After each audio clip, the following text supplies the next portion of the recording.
The following is an urgent message from the emergency managements in the warned areas. It had been confirmed that the truck that was carrying the hazardous materials that had crashed in Interstate 10 has been reported to have been spreading rapidly. All residents in the warned areas are still being ordered to shelter in place.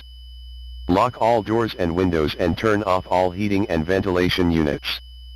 Stay tuned to NOAA weather radio, commercial radio, or news outlets for updates.